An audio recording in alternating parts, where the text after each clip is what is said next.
നമസ്കാരം. കേരള വിഷൻ ന്യൂസിന്റെ എല്ലാ പ്രേക്ഷകർക്കും നല്ലൊരു ദിവസം നേരുന്നു. പുതിയൊരു വാർത്താ ദിനം ആരംഭിക്കുമ്പോൾ നിരവധി വാർത്തകളാണ് നമുക്ക് മുന്നിലുള്ളത്. രാജ്യത്തിന്റെ 15ാമത് ഉപരാഷ്ട്രപതിയായി CP രാധാകൃഷ്ണൻ ഇന്ന് സത്യപ്രതിജ്ഞ ചെയ്യും. അറ്റകുറ്റപ്പണിക്കായി ശബരിമലയിലെ ദ്വാരപാലക ശില്പം കൊണ്ടുപോയ സംഭവത്തിൽ ദേവസ്വം ബോർഡ് നൽകിയ റിവ്യൂ ഹർജി ഹൈക്കോടതി ഇന്ന് പരിഗണിച്ചേക്കും. അന്തരിച്ച മുതിർന്ന കോൺഗ്രസ് നേതാവ് PP തങ്കച്ചന്റെ മൃതദേഹം ഇന്ന് വീട്ടിലെത്തിക്കും. CPI സംസ്ഥാന സമ്മേളനം ഇന്ന് സമാപിക്കും. തുടങ്ങി നിരവധി വാർത്തകളുണ്ട്. ആദ്യം നോക്കാം ടോപ്പ് ഹെഡ്ലൈൻസ്. ദോഹ ആക്രമണത്തിൽ ഹമാസിന്റെ ഉന്നത നേതാക്കൾ കൊല്ലപ്പെട്ടിട്ടില്ലെന്ന് ഇസ്രായേൽ രഹസ്യാന്വേഷണ വിഭാഗം. ഖത്തർ ആക്രമണത്തിന് ശേഷമുള്ള സാഹചര്യം വിലയിരുത്താൻ അറബ് ഉച്ചകോടി ഞായറാഴ്ച.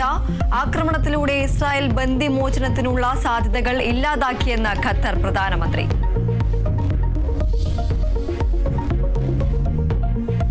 സൈനിക അട്ടിമറി ഗൂഢാലോചന കേസിൽ ബ്രസീൽ മുൻ പ്രസിഡന്റ് ജയർ ബോൾസനാരോ കുറ്റക്കാരനെന്ന് കോടതി.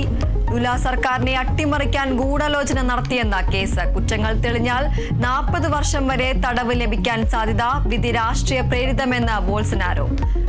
ആശ്ചര്യപ്പെടുത്തുന്ന വിധിയെന്ന് ഡൊണാൾഡ് ട്രംപ്.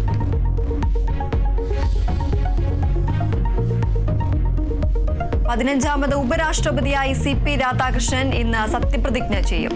ചടങ്ങ് രാവിലെ 10 മണിക്ക് രാഷ്ട്രപതി ഭവനിൽ രാഷ്ട്രപതി ദ്രൗപദി മുർമു സത്യവാചകം ചൊല്ലിക്കൊടുക്കും. പ്രധാനമന്ത്രിയും കേന്ദ്രമന്ത്രിമാരും ചടങ്ങിൽ പങ്കെടുക്കും.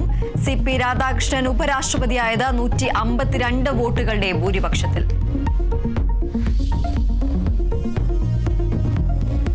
CPI സംസ്ഥാന സമ്മേളനത്തിന് ഇന്ന് സമാപനം.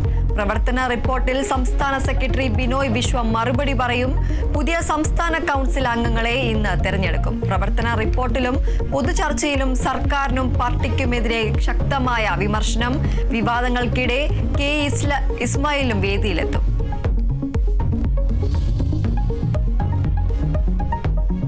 മുതിർന്ന കോൺഗ്രസ് നേതാവ് PP തങ്കച്ചന് വിട നൽകാൻ ഒരുങ്ങി നാട്. മൃതദേഹം രാവിലെ 10 മണിയോടെ പെരുമ്പാവൂരിലെ വീട്ടിലെത്തിക്കും. 11 മണി മുതൽ വീട്ടിൽ പൊതുദർശനം. സംസ്കാരം ശനിയാഴ്ച ഉച്ചകഴിഞ്ഞ് അകപ്പറമ്പ് യാക്കോബായ സുറിയാനി കത്തീഡ്രലിൽ.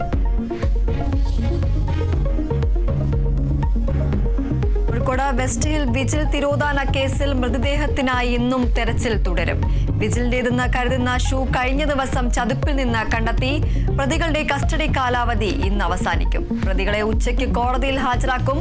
വിജിലിന്റെ അസ്ഥി നിമജ്ജനം ചെയ്തെന്ന മൊഴിയിലും വരക്കൽ ബീച്ചിലും തെളിവെടുപ്പ് നടത്തി.